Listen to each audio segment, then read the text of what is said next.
नमस्कार, जय हिंद। जीएम के स्टडी जीके यूट्यूब चैनल में आप सभी का स्वागत है। रोज़ हम आपके लिए जीके की प्रैक्टिस कराते हैं। आप भी प्रैक्टिस कीजिए और देखिए कितने प्रश्न सही होते हैं।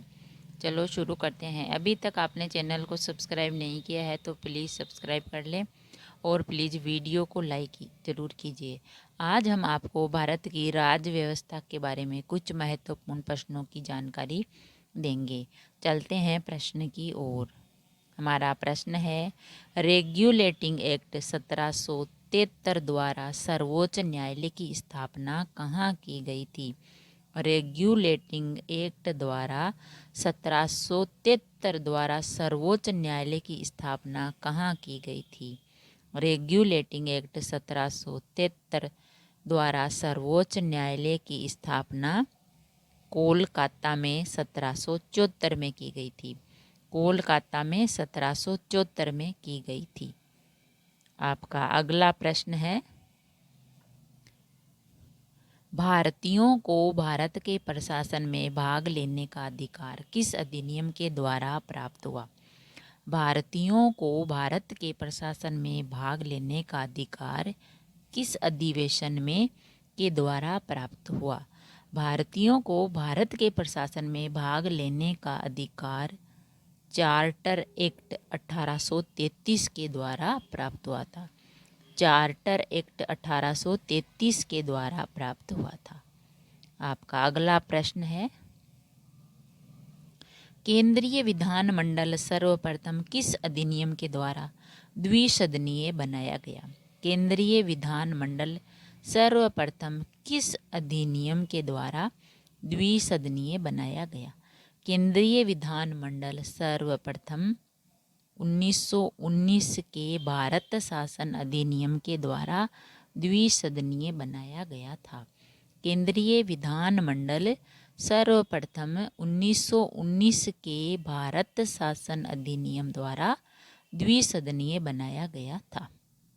आपका अगला प्रश्न है, भारत के राष्ट्रपति को अध्यादेश निर्गत करने की शक्ति किस अधिनियम से प्रेरित है?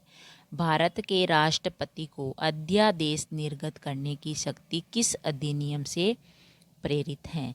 भारत के राष्ट्रपति को अध्यादेश निर्गत करने की शक्ति भारत शासन अधिनियम 1935 से प्रेरित है। भारत शासन अधिनियम 1935 से प्रेरित है। आपका अगला प्रश्न है, केंद्र में द्वैध शासन व्यवस्था किस अधिनियम के द्वारा लागू की गई? केंद्र में द्वैध शासन व्यवस्था किस अधिनियम के द्वारा लागू की गई थी? केंद्र में द्वैध शासन व्यवस्था भारत शासन अधिनियम 1935 के द्वारा लागू की गई थी। भारत शासन अधिनियम 1935 के द्वारा लागू की गई थी। आपका अगला प्रश्न है, भारत के संविधान का निर्माण करने का प्रस्ताव किसके द्वारा दिया गया था? भारत के संविधान का निर्माण करने का प्रस्ताव किसके द्वारा दिया गया था? भारत के संविधान का निर्माण करने का प्रस्ताव क्रिप्स मिशन के द्वारा दिया गया था। क्रिप्स मिशन के द्वारा दिया गया था। आपका अगला प्रश्न है, भारतीय संविधान सभा का गठन किस के अंतर्गत किया गया? भारतीय संविधान सभा का गठन किसके अंतर्गत किया गया था? भारतीय संविधान सभा का गठन कैबिनेट मिशन 1946 के अंतर्गत किया गया था। भारतीय संविधान सभा का गठन कैबिनेट मिशन 1946 के अंतर्गत किया गया था।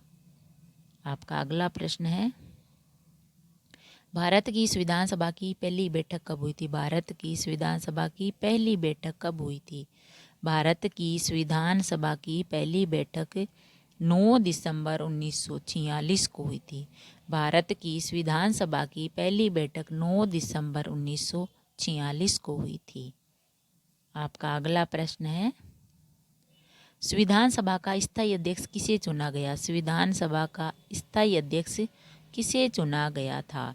संविधान सभा का स्थायी अध्यक्ष डॉक्टर राजेंद्र प्रसाद को चुना गया था। संविधान सभा का स्थायी अध्यक्ष डॉक्टर राजेंद्र प्रसाद को चुना गया था। आपका अगला प्रश्न है, संविधान सभा में पंडित नेहरू द्वारा उद्देश्य प्रस्ताव कब प्रस्तुत किया गया? संविधान सभा में पंडित नेहरू द्वारा उद्देश्य प्रस्ताव कब प्रस्तुत किया गया?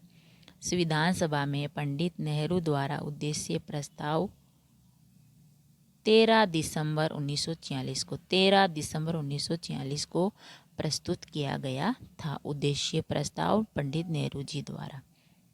आपका अगला प्रश्न है, नेहरू जी द्वारा प्रस्तुत उद्देश्य प्रस्ताव संविधान सभा में कब स्वीकृत हुआ? नेहरू जी द्वारा प्रस्तुत उद्देश्य प्रस्ताव संविधान सभा में कब स्वीकृत हुआ था? नेहरू जी द्वारा प्रस्तुत उद्देश्य प्रस्ताव संविधान सभा में 22 जनवरी 1947 को स्वीकृत हुआ था। 22 जनवरी 1947 को स्वीकृत हुआ था। आपका अगला प्रश्न है, भारतीय संविधान के निर्माण काल में संविधान सभा के कुल कितने अधिवेशन हुए? भारतीय संविधान के निर्माण काल में संविधान सभा के कुल कितने अधिवेशन हुए थे? भारतीय संविधान के निर्माण काल में संविधान सभा के कुल 12 अधिवेशन हुए थे। कुल 12 अधिवेशन हुए थे। आपका अगला प्रश्न है, भारतीय संविधान के निर्माण में संविधान सभा को कितना समय लगा? भारतीय संविधान के निर्माण में संविधान सभा को कितना समय लगा था? भारतीय संविधान के निर्माण में संविधान सभा को 2 वर्ष 11 माह और 18 दिन का समय लगा था। भारतीय संविधान के निर्माण में संविधान सभा को 2 वर्ष 11 माह और 18 दिन का समय लगा था। आपका अगला प्रश्न है, भारतीय संविधान सभा के संवैधानिक सलाहकार कौन थे? भारतीय संविधान सभा के संवैधानिक सलाहकार कौन थे? भारतीय संविधान सभा के संवैधानिक सलाहकार थे सर B.N. राव। भारतीय संविधान सभा के संवैधानिक सलाहकार थे सर B.N. राव। आपका अगला प्रश्न है, भारतीय संविधान का प्रथम प्रारूप किसने तैयार किया? भारतीय संविधान का प्रथम प्रारूप किसने तैयार किया था? भारतीय संविधान का प्रथम प्रारूप सर B.N. राव ने तैयार किया था। भारतीय संविधान का प्रथम प्रारूप सर B.N. राव ने तैयार किया था। आपका अगला प्रश्न है, भारत की संविधान सभा ने वर्तमान रूप में राष्ट्रीय ध्वज को कब अपनाया? भारत की संविधान सभा ने वर्तमान रूप में राष्ट्रीय ध्वज को कब अपनाया था? भारत की संविधान सभा ने वर्तमान में राष्ट्रीय ध्वज को 22 जुलाई 1947 को अपनाया था। 22 जुलाई 1947 को अपनाया था। आपका अगला प्रश्न है, संविधान सभा की प्रथम बैठक के अस्थायी अध्यक्ष कौन थे? संविधान सभा की प्रथम बैठक के अस्थायी अध्यक्ष कौन थे? संविधान सभा की प्रथम बैठक के अस्थायी अध्यक्ष थे डॉक्टर सच्चिदानंद सिन्हा। डॉक्टर सच्चिदानंद सिन्हा संविधान सभा की प्रथम बैठक के अस्थायी अध्यक्ष थे। आपका अगला प्रश्न है, भारत का संविधान कब स्वीकार किया गया? भारत का संविधान कब स्वीकार किया गया? भारत का संविधान 26 नवंबर 1949 को स्वीकार किया गया। भारत का संविधान 26 नवंबर 1949 को स्वीकार किया गया। आपका अगला प्रश्न है, भारतीय संविधान पूर्ण से कब लागू हुआ? भारतीय संविधान पूर्ण से कब लागू हुआ था? भारतीय संविधान पूर्ण से 26 जनवरी 1950 को लागू हुआ था। भारतीय संविधान पूर्णतः 26 जनवरी 1950 को लागू हुआ था। आपका अगला प्रश्न है, 26 नवंबर 1949 को भारतीय संविधान किसके द्वारा अधिनियमित किया गया? 26 नवंबर 1949 को भारतीय संविधान किसके द्वारा भी अधिनियमित किया गया था? 26 नवंबर 1949 को भारतीय संविधान सभा के द्वारा अधिनियमित किया गया था। संविधान सभा के द्वारा अधिनियमित किया गया था। आपका अगला प्रश्न है, जन गण मन को भारत के राष्ट्रगान के रूप में कब अपनाया गया? जन गण मन को भारत के राष्ट्रगान के रूप में कब अपनाया गया? जन गण मन को भारत के राष्ट्रगान के रूप में 24 जनवरी 1950 को अपनाया गया था। जन गण मन को भारत के राष्ट्रगान के रूप में 24 जनवरी 1950 को अपनाया गया था। आपका अगला प्रश्न है, भारत सरकार द्वारा अशोक स्तंभ को राष्ट्रीय चिन्ह के रूप में कब अंगीकृत किया गया? भारत सरकार द्वारा अशोक स्तंभ को राष्ट्रीय चिन्ह के रूप में कब अंगीकृत किया गया? भारत सरकार द्वारा अशोक स्तंभ को राष्ट्रीय चिन्ह के रूप में 26 जनवरी 1950 को 26 जनवरी 1950 को अंगीकृत किया गया था। 26 जनवरी 1950 को अशोक स्तंभ को राष्ट्रीय चिन्ह के रूप में अंगीकृत किया गया था। आपका अगला प्रश्न है, संविधान सभा की सलाहकार समिति के अध्यक्ष कौन थे? संविधान सभा की सलाहकार समिति के अध्यक्ष कौन थे? संविधान सभा की सलाहकार समिति के अध्यक्ष थे सरदार वल्लभ भाई पटेल। संविधान सभा की सलाहकार समिति के अध्यक्ष थे सरदार वल्लभ भाई पटेल। आपका अगला प्रश्न है, संविधान सभा की झंडा समिति के अध्यक्ष कौन थे? संविधान सभा की झंडा समिति के अध्यक्ष कौन थे? संविधान सभा की झंडा समिति के अध्यक्ष थे डॉक्टर राजेंद्र प्रसाद। संविधान सभा की झंडा समिति के अध्यक्ष थे डॉक्टर राजेंद्र प्रसाद। आपका अगला प्रश्न है, संघ शक्ति समिति के अध्यक्ष कौन थे? संघ शक्ति समिति के अध्यक्ष कौन थे? संघ शक्ति समिति के अध्यक्ष थे पंडित जवाहरलाल नेहरू जी। संघ शक्ति समिति के अध्यक्ष थे पंडित जवाहरलाल नेहरू जी। आपका अगला प्रश्न है, प्रांतीय संविधान समिति के अध्यक्ष कौन थे? प्रांतीय संविधान समिति के अध्यक्ष कौन थे? प्रांतीय संविधान समिति के अध्यक्ष थे सरदार वल्लभ भाई पटेल। प्रांतीय संविधान समिति के अध्यक्ष थे सरदार वल्लभ भाई पटेल। आपका अगला प्रश्न है, प्रारूप समिति के अध्यक्ष कौन थे? प्रारूप समिति के अध्यक्ष कौन थे? प्रारूप समिति के अध्यक्ष थे डॉक्टर भीमराव अंबेडकर। प्रारूप समिति के अध्यक्ष थे डॉक्टर भीमराव अंबेडकर। आपका अगला प्रश्न है, प्रक्रिया नियम समिति के अध्यक्ष कौन थे? प्रक्रिया नियम समिति के अध्यक्ष कौन थे? प्रक्रिया नियम समिति के अध्यक्ष थे डॉक्टर राजेंद्र प्रसाद। प्रक्रिया नियम समिति के अध्यक्ष थे डॉक्टर राजेंद्र प्रसाद। आपका अगला प्रश्न है, संघीय संविधान समिति के अध्यक्ष कौन थे? संघीय संविधान समिति के अध्यक्ष कौन थे? संघीय संविधान समिति के अध्यक्ष थे पंडित जवाहरलाल नेहरू। संघीय संविधान समिति के अध्यक्ष थे पंडित जवाहरलाल नेहरू। आपका अगला प्रश्न है, संचालन समिति के अध्यक्ष कौन थे? संचालन समिति के अध्यक्ष कौन थे? संचालन समिति के अध्यक्ष थे डॉक्टर राजेंद्र प्रसाद। संचालन समिति के अध्यक्ष थे डॉक्टर राजेंद्र प्रसाद।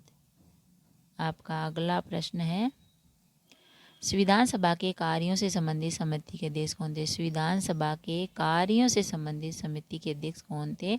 संविधान सभा के कार्यों से संबंधित समिति के अध्यक्ष थे जी.वी. मावलंकर। संविधान सभा के कार्यों से संबंधित समिति के अध्यक्ष थे जी.वी. मावलंकर। आपका अगला प्रश्न है, संविधान सभा ने डॉक्टर बी.आर. अम्बेडकर की अध्यक्षता में प्रारूप समिति का गठन कब किया? संविधान सभा ने डॉक्टर बी.आर. यानी भीमराव अम्बेडकर की अध्यक्षता में प्रारूप समिति का गठन कब किया था? संविधान सभा ने डॉक्टर बी.आर. अम्बेडकर की अध्यक्षता में प्रारूप समिति का गठन 29 अगस्त 1947 को किया था। संविधान सभा ने डॉक्टर बी.आर. अम्बेडकर की अध्यक्षता में प्रारूप समिति का गठन 29 अगस्त 1947 को किया था। आपका अगला प्रश्न है, डॉक्टर बी.आर. अम्बेडकर का संविधान सभा में निर्वाचन किस प्रेसिडेंसी से हुआ? Doctor B R. अम्बेडकर का संविधान सभा में निर्वाचन किस प्रेसिडेंसी से हुआ था? Doctor B R. अम्बेडकर का संविधान सभा में निर्वाचन मुंबई प्रेसिडेंसी से हुआ था। मुंबई प्रेसिडेंसी से हुआ था। आपका अगला प्रश्न है, भारतीय संविधान में मौलिक कर्तव्यों का विचार किस देश के संविधान से लिया गया? भारतीय संविधान में मौलिक कर्तव्यों का विचार किस देश के संविधान से लिया गया है? भारतीय संविधान में मौलिक कर्तव्यों का का विचार रूस के संविधान से लिया गया है। रूस देश के संविधान से लिया गया है। आपका अगला प्रश्न है, भारतीय संविधान में राज्य के नीति निर्देशक तत्वों की संकल्पना किस देश के संविधान से अभिप्रेरित है? भारतीय संविधान में राज्य नीति निर्देशक तत्वों की संकल्पना किस देश के संविधान से अभिप्रेरित है? भारतीय संविधान में राज्य के नीति निर्देशक तत्वों की संकल्पना आयरलैंड के संविधान से है। आयरलैंड देश के संविधान से अभिप्रेरित है। आपका अगला प्रश्न है, भारतीय संविधान की प्रस्तावना में सम्मिलित स्वतंत्रता, समानता एवं बंधुत्व का सिद्धांत किस देश से लिया गया है? भारतीय संविधान की प्रस्तावना में सम्मिलित स्वतंत्रता, समानता एवं बंधुत्व का सिद्धांत किस देश से लिया गया है? भारतीय संविधान की प्रस्तावना में सम्मिलित स्वतंत्रता, समानता एवं बंधुत्व का सिद्धांत फ्रांस देश से लिया गया है। फ्रांस देश से लिया गया है। आपका अगला प्रश्न है, भारत में न्यायिक पुनर्विलोकन की संकल्पना किस देश के संविधान से ली गई है? भारत में न्यायिक पुनर्विलोकन की संकल्पना किस देश के संविधान से ली गई है? भारत में न्यायिक पुनर्विलोकन की संकल्पना संयुक्त राज्य अमेरिका से ली गई है। संयुक्त राज्य अमेरिका से ली गई है।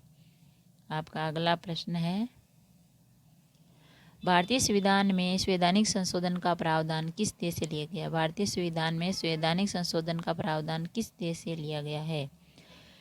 भारतीय संविधान में संवैधानिक संशोधन का प्रावधान दक्षिणी अफ्रीका से लिया गया है। दक्षिणी अफ्रीका से लिया गया है। आपका अगला प्रश्न है, शक्तिशाली केंद्र के साथ भारत की संघात्मक व्यवस्था किस देश के संविधान से प्रेरित है? शक्तिशाली केंद्र के साथ भारत की संघात्मक व्यवस्था किस देश के संविधान से प्रेरित है? शक्तिशाली केंद्र के साथ भारत की संघात्मक व्यवस्था कनाडा देश के संविधान से अभिप्रेरित है। शक्तिशाली केंद्र के साथ भारत की संघात्मक व्यवस्था कनाडा देश के संविधान से प्रेरित है। आपका अगला प्रश्न है, भारत के संविधान में सम्मिलित समवर्ती सूची किस देश से ली गई है? भारत के संविधान में सम्मिलित समवर्ती सूची किस देश से ली गई है? भारत के संविधान में सम्मिलित समवर्ती सूची ऑस्ट्रेलिया से ली गई है। भारत के संविधान में सम्मिलित समवर्ती सूची ऑस्ट्रेलिया से ली गई है। आपका अगला प्रश्न है, भारतीय संविधान में निहित विधि द्वारा स्थापित प्रक्रिया किस देश के संविधान से ग्रहण की गई है? भारतीय संविधान में निहित विधि द्वारा स्थापित प्रक्रिया किस देश के संविधान से ग्रहण की गई है? भारतीय संविधान में निहित विधि द्वारा स्थापित प्रक्रिया जापान के संविधान से ग्रहण की गई है। जापान के संविधान से ग्रहण की गई है। आपका अगला प्रश्न है, भारतीय संविधान में संसदीय विशेषाधिकार की संकल्पना किस देश के संविधान पर आधारित है? भारतीय संविधान में संसदीय विशेषाधिकार की संकल्पना किस देश के संविधान पर आधारित है? भारतीय संविधान में संसदीय विशेषाधिकार संकल्पना ब्रिटेन देश के संविधान पर आधारित है। ब्रिटेन के संविधान के पर आधारित है। भारतीय संविधान में संसदीय विशेषाधिकार की संकल्पना ब्रिटेन देश के संविधान पर आधारित है। आपका अगला प्रश्न है, भारत के संविधान में सम्मिलित मूल अधिकार किस देश के संवैधानिक प्रावधानों से प्रेरित है? भारत के संविधान में सम्मिलित मूल अधिकार किस देश के संवैधानिक प्रावधानों से प्रेरित है? भारत के संविधान में सम्मिलित मूल अधिकार संयुक्त राज्य अमेरिका के प्रावधानों से प्रेरित है। संयुक्त राज्य अमेरिका के प्रावधानों से प्रेरित है। आपका अगला प्रश्न है, भारत के मूल संविधान में कितनी अनुसूचियां हैं? भारत के मूल संविधान में कितनी अनुसूचियां हैं? भारत के मूल संविधान में 8 हैं और वर्तमान में 12 अनुसूचियां हैं। पहले 8 थी और अभी वर्तमान में 12 अनुसूचियां हैं। आपका अगला प्रश्न है, भारतीय संघ में नए राज्य के गठन का प्रावधान किस अनुसूची में किया गया? भारतीय संघ के नए राज्य का गठन का प्रावधान किस अनुसूची में किया गया? भारतीय संघ के नए राज्य के गठन का प्रावधान प्रथम अनुसूची में किया गया है, प्रथम अनुसूची में किया गया है। आपका अगला प्रश्न है, भारतीय संविधान में 9वीं अनुसूची को किस संविधान संशोधन के माध्यम से जोड़ा गया? भारतीय संविधान में 9वीं अनुसूची को किस संविधान संशोधन के माध्यम से जोड़ा गया है? भारतीय संविधान में 9वीं अनुसूची को प्रथम संविधान संशोधन के माध्यम से जोड़ा गया है, प्रथम संविधान संशोधन के माध्यम से जोड़ा गया है। आपका अगला प्रश्न है, संविधान में हमारे राष्ट्र का उल्लेख किन नामों से किया गया? संविधान में हमारे राष्ट्र का उल्लेख किन नामों से किया गया है?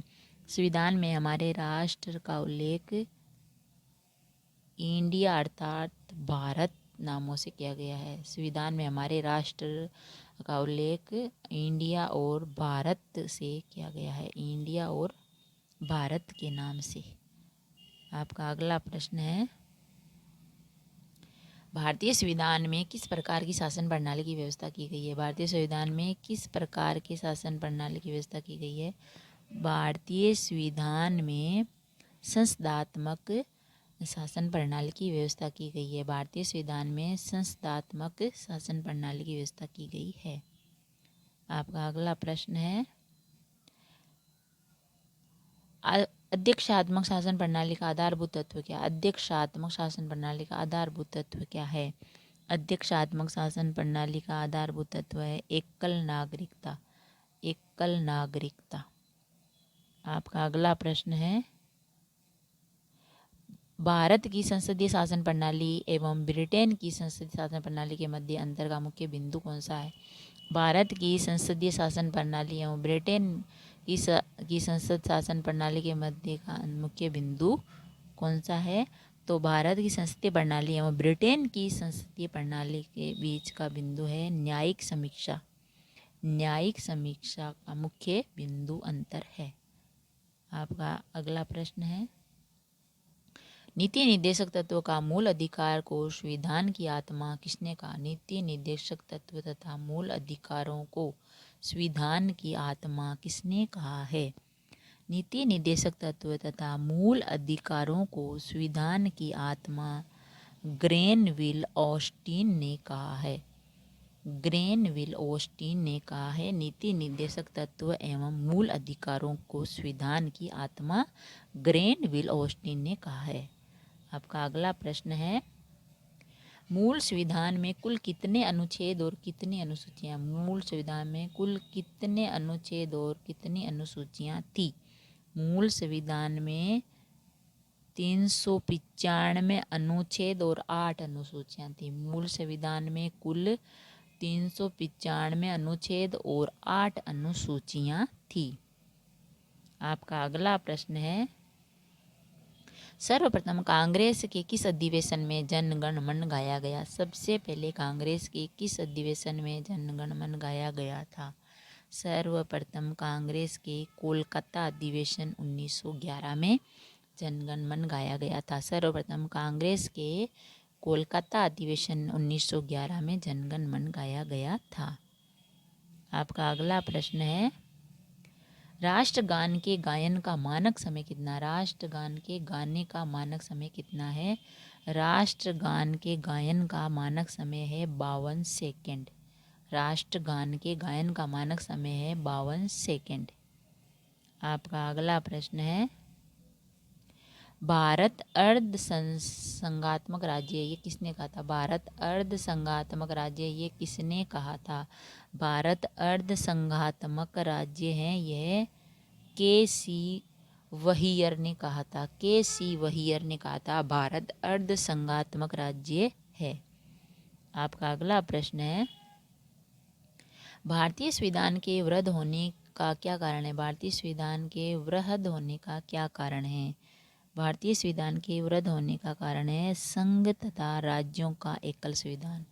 संघ तथा राज्यों का एकल संविधान भारतीय संविधान के वृद्ध होने का कारण है। आपका अगला प्रश्न है, भारत में राजनीतिक सत्ता का प्रमुख स्रोत कौन सा? भारत में राजनीतिक सत्ता का प्रमुख स्रोत कौन सा है? भारत में राजनीतिक सत्ता का प्रमुख स्रोत है जनता। भारत में राजनीतिक सत्ता का प्रमुख स्रोत है जनता। आपका अगला प्रश्न है, संविधान को संघात्मकता के तंग ढांचे में नहीं डाला गया है, ये कथन किसका है? संविधान को संघात्मकता के तंग ढांचे में नहीं डाला गया, यह किसने कहा था? संविधान को संघात्मक से तंग ढांचे में नहीं डाला गया, ये डॉक्टर भीमराव अंबेडकर ने कहा था। डॉक्टर भीमराव अंबेडकर ने कहा था। आपका अगला प्रश्न है, आध्यात्मिक शासन प्रणाली में कार्यपालिका की समझ शक्तियाँ किसमें निहित होती है? आध्यात्मिक शासन प्रणाली में कार्यपालिका की समझ शक्तियाँ किसमें निहित होती है? आध्यात्मिक शासन प्रणाली में कार्यपालिका की समस्त शक्तियाँ राष्ट्रपति में निहित होती है, राष्ट्रपति में निहित होती है। आपका अगला प्रश्न है, भारत का राष्ट्रीय पशु कौन सा है? भारत का राष्ट्रीय पशु कौन सा है? भारत का राष्ट्रीय पशु है बाघ। भारत का राष्ट्रीय पशु है बाघ। आपका अगला प्रश्न है, भारत का राष्ट्रीय पुष्प कौन सा है? भारत का राष्ट्रीय पुष्प कौन सा है? भारत का राष्ट्रीय पुष्प है कमल। भारत का राष्ट्रीय पुष्प है कमल। आपका अगला प्रश्न है, भारत का राष्ट्रीय पक्षी कौन सा है? भारत का राष्ट्रीय पक्षी कौन सा है? भारत का राष्ट्रीय पक्षी है मोर। भारत का राष्ट्रीय पक्षी है मोर। आपका अगला प्रश्न है, भारत के राष्ट्रीय ध्वज में के चक्र में कितनी तीलियां हैं? भारत के राष्ट्रीय ध्वज के चक्र में कितनी तीलियां हैं? भारत के राष्ट्रीय ध्वज के चक्र में 24 तीलियां हैं। भारत के राष्ट्रीय ध्वज के चक्र में 24 तीलियां हैं। आपका अगला प्रश्न है, भारतीय संविधान के अंतर्गत सिविल प्रक्रिया संहिता किस सूची का विषय है? भारतीय संविधान के अंतर्गत सिविल प्रक्रिया संहिता किस सूची का विषय है? भारतीय संविधान के अंतर्गत सिविल प्रक्रिया संहिता सूची समवर्ती सूची का विषय है। समवर्ती सूची का विषय है। आपका अगला प्रश्न है, शिक्षा किस सूची का विषय है? शिक्षा किस सूची का विषय है? शिक्षा समवर्ती सूची का विषय है। शिक्षा समवर्ती सूची का विषय है। आपका अगला प्रश्न है, भूमि सुधार की सूची के अंतर्गत आती है। भूमि सुधार किस सूची के अंतर्गत आती है? भूमि सुधार राज्य सूची के अंतर्गत आती है। भूमि सुधार राज्य सूची के अंतर्गत आती है। आपका अगला प्रश्न है, रेलवे पुलिस की सूची का विषय है। रेलवे पुलिस की सूची का विषय क्या है? रेलवे पुलिस की सूची का विषय है राज्य सूची। रेलवे पुलिस की सूची का विषय है राज्य सूची। आपका अगला प्रश्न है, आर्थिक नियोजन किस सूची का विषय है? आर्थिक नियोजन किस सूची का विषय है? आर्थिक नियोजन समवर्ती सूची का विषय है। आर्थिक नियोजन समवर्ती सूची का विषय है। आपका अगला प्रश्न है, कृषि भारतीय संविधान की किस सूची से संबंधित है? कृषि भारतीय संविधान की किस सूची से संबंधित है? कृषि भारतीय संविधान की राज्य सूची से संबंधित है। कृषि भारतीय संविधान की राज्य सूची से संबंधित है। आपका अगला प्रश्न है, पंचायती राज की सूची में सम्मिलित है। पंचायती राज की सूची में सम्मिलित है। पंचायती राज राज्य सूची में सम्मिलित है। पंचायती राज राज्य सूची में सम्मिलित है। आपका अगला प्रश्न है, संविधान सभा के उद्देश्य प्रस्ताव कब प्रस्तुत किया गया था? संविधान सभा में उद्देश्य प्रस्ताव कब प्रस्तुत किया गया था? संविधान सभा में उद्देश्य प्रस्ताव 13 दिसंबर 1946 को प्रस्तुत किया गया था। संविधान सभा में उद्देश्य प्रस्ताव 13 दिसंबर 1946 को प्रस्तुत किया गया था। आपका अगला प्रश्न है, भारतीय संविधान का कौन सा भाग भारत को एक धर्मनिरपेक्ष राज्य के रूप में वर्णित करता है? भारतीय संविधान का कौन सा भाग भारत को एक धर्मनिरपेक्ष राज्य के रूप में वर्णित करता है? भारतीय संविधान की प्रस्तावना। भारतीय संविधान की प्रस्तावना भारत को एक धर्मनिरपेक्ष राज्य के रूप में वर्णित करता है। संविधान की प्रस्तावना। आपका अगला प्रश्न है, किस संशोधन के द्वारा भारतीय संविधान की उद्देशिका में संशोधन किया गया? किस संशोधन के द्वारा भारतीय संविधान की उद्देशिका में संशोधन किया गया था। 42वें संविधान संशोधन द्वारा भारतीय संविधान की उद्देशिका में संशोधन किया गया था। आपका अगला प्रश्न है, राज्य का सबसे महत्वपूर्ण तत्व क्या है? राज्य का सबसे महत्वपूर्ण तत्व क्या है? राज्य का सबसे महत्वपूर्ण तत्व है संप्रभुता। राज्य का सबसे बड़ा या सबसे महत्वपूर्ण तत्व है संप्रभुता। आपका अगला प्रश्न है, उद्देशिका को राजनीतिक जन्मपत्री की संज्ञा किसने प्रदान की? उद्देशिका को राजनीतिक जन्मपत्री की संज्ञा किसने प्रदान की थी? उद्देशिका को राजनीतिक जन्मपत्री की संज्ञा के एम मुंशी ने प्रदान की थी। आपका अगला प्रश्न है, भारतीय संघ के अंतर्गत किसी राज्य को सम्मिलित करने का अधिकार किसे प्राप्त है? भारतीय संघ के अंतर्गत किसी राज्य को सम्मिलित करने का अधिकार किसे प्राप्त है? भारतीय संघ के अंतर्गत किसी राज्य को सम्मिलित करने का अधिकार केवल संसद को है। किसी भारतीय राज्य के अंदर सम्मिलित करने का अधिकार संसद को है। आपका अगला प्रश्न है, संविधान के प्रथम अनुच्छेद के अनुसार भारत होगा। संविधान के प्रथम अनुच्छेद के अनुसार भारत होगा। संविधान के प्रथम अनुच्छेद के अनुसार भारत होगा। संविधान के प्रथम अनुच्छेद के अनुसार भारत होगा राज्यों का संघ। आपका अगला प्रश्न है, भारत में कितने राज्य एवं संघ प्रदेश हैं? भारत में कितने राज्य एवं संघीय प्रदेश हैं? भारत में 28 राज्य एवं 8 संघीय प्रदेश हैं, जिसमें राष्ट्रीय राजधानी क्षेत्र भी सम्मिलित हैं। भारत में 28 राज्य एवं 8 संघीय प्रदेश हैं, जिसमें राष्ट्रीय राजधानी क्षेत्र भी सम्मिलित हैं। आपका अगला प्रश्न है, लोकसभा में केंद्र शासित प्रदेशों के लिए अधिकतम कितनी सीटें हैं? लोकसभा में केंद्र शासित प्रदेशों के लिए अधिकतम कितनी सीटें हैं? लोकसभा में केंद्र शासित प्रदेशों के लिए सीटें हैं 20। लोकसभा में केंद्र शासित प्रदेशों के लिए अधिकतम सीटें हैं 20। आपका अगला प्रश्न है, 2 पृथक केंद्र शासित प्रदेशों के रूप में जम्मू कश्मीर का विभाजन कब किया गया? 2 पृथक केंद्र शासित प्रदेशों के रूप जम्मू कश्मीर का विभाजन कब किया गया था? 2 पृथक केंद्र शासित प्रदेशों के रूप में जम्मू और कश्मीर का विभाजन 31 अक्टूबर 2019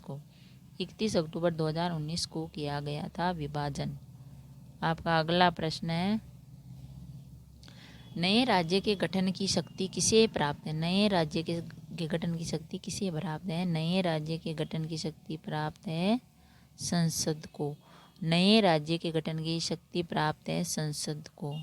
आपका अगला प्रश्न है, राज्यों के पुनर्गठन से संबंधित फजल अली आयोग का गठन किस वर्ष किया गया? राज्यों के पुनर्गठन से संबंधित फजल अली आयोग का गठन किस वर्ष किया गया?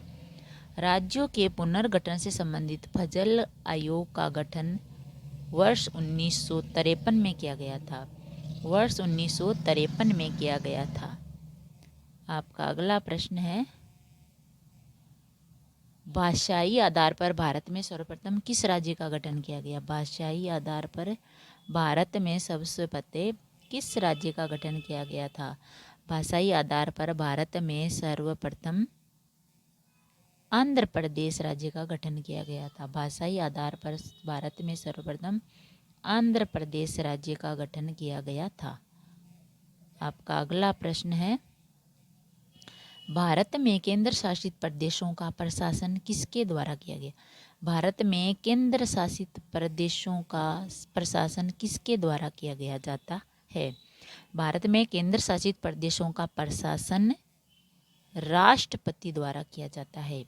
भारत में केंद्र शासित प्रदेशों का प्रशासन राष्ट्रपति के द्वारा किया जाता है। आपका अगला प्रश्न है, लक्ष्मीमल सिंघवी समिति किससे संबंधित है? लक्ष्मीमल सिंघवी समिति किससे संबंधित है? लक्ष्मीमल सिंघवी समिति दोहरी नागरिकता से संबंधित है। दोहरी नागरिकता से संबंधित है। आपका अगला प्रश्न है, भारतीय संविधान में एकल नागरिकता का प्रावधान किस देश से लिया गया? भारतीय संविधान में एकल नागरिकता का प्रावधान किस देश से लिया गया है? भारतीय संविधान में एकल नागरिकता का प्रावधान ब्रिटेन से लिया गया है, ब्रिटेन देश से लिया गया है। आपका अगला प्रश्न है, प्रवासी भारतीय दिवस कब मनाया जाता है? प्रवासी भारतीय दिवस कब मनाया जाता है? प्रवासी भारतीय दिवस 9 जनवरी को मनाया जाता है। प्रवासी भारतीय दिवस 9 जनवरी को मनाया जाता है। आपका अगला प्रश्न है, संविधान द्वारा मौलिक अधिकारों को लागू करने की शक्ति किसे प्रदान की गई है? संविधान द्वारा मौलिक अधिकारों को लागू करने की शक्ति किसे प्रदान की गई है? संविधान द्वारा मौलिक अधिकारों को लागू करने की शक्ति सर्वोच्च न्यायालय एवं उच्च न्यायालय को, सर्वोच्च न्यायालय एवं उच्च न्यायालय को प्रदान की गई है। आपका अगला प्रश्न है, संविधान के किस अनुच्छेद के अंतर्गत अस्पृश्यता का उन्मूलन किया गया है? संविधान के किस अनुच्छेद के अंतर्गत अस्पृश्यता का उन्मूलन किया गया है? संविधान के अनुच्छेद 17, संविधान के अनुच्छेद 17 के अंतर्गत अस्पृश्यता का उन्मूलन किया गया है। आपका अगला प्रश्न है, अनुच्छेद 18 का संबंध किससे? अनुच्छेद 18 का संबंध किससे है? अनुच्छेद 18 का संबंध उपाधियों के अंत से है। अनुच्छेद 18 का संबंध उपाधियों के अंत से है। आपका अगला प्रश्न है, भारतीय संविधान का कौन सा अनुच्छेद व्यक्ति की विदेश यात्रा के अधिकार को संरक्षण प्रदान करता है? भारतीय संविधान का कौन सा अनुच्छेद व्यक्ति की विदेशी यात्रा के अधिकार को संरक्षण प्रदान करता है? तो भारतीय संविधान का अनुच्छेद 21, भारतीय संविधान का अनुच्छेद 21 है जो व्यक्ति की विदेशी यात्रा के अधिकार को संरक्षण प्रदान करता है, अनुच्छेद 21। आपका अगला प्रश्न है, मौलिक अधिकारों के अंतर्गत कौन सा अनुच्छेद बच्चों के शोषण के विरुद्ध प्रावधान से संबंधित है? मौलिक अधिकारों के अंतर्गत कौन सा अनुच्छेद बच्चों के शोषण के विरुद्ध प्रावधान में सम्मिलित है? मौलिक अधिकारों के अंतर्गत अनुच्छेद 24, अनुच्छेद 24 है जो बच्चों के शोषण के विरुद्ध प्रावधान से संबंधित है। मौलिक अधिकारों के अंतर्गत अनुच्छेद 24। आपका अगला प्रश्न है, मौलिक अधिकारों का संरक्षक कौन है? मौलिक अधिकारों का संरक्षक कौन है? मौलिक अधिकारों का संरक्षक है न्यायपालिका। मौलिक अधिकारों का संरक्षक है न्यायपालिका। आपका अगला प्रश्न है, 6 से 14 वर्ष की आयु के बच्चों को प्रदत्त शिक्षा का अधिकार किस प्रकार का अधिकार है? 6 से 14 वर्ष की आयु के बच्चों को प्रदत्त शिक्षा का अधिकार किस प्रकार का अधिकार है? 6 से 14 वर्ष की आयु के बच्चों को प्रदत्त शिक्षा का अधिकार मूल अधिकार है, मूल अधिकार है। आपका अगला प्रश्न है, बंधुआ मजदूर अधिनियम संसद द्वारा किस वर्ष पारित किया गया? बंधुआ मजदूर अधिनियम संसद द्वारा किस वर्ष पारित किया गया था? बंधुआ मजदूर अधिनियम द्वारा संसद द्वारा वर्ष 1976 में पारित किया गया था, वर्ष 1976 में पारित किया गया था। आपका अगला प्रश्न है, राज्य के नीति निर्देशक सिद्धांत एक ऐसा चेक है जो बैंक की सुविधा अनुसार अदा किया जाता है, यह कथन किसका है?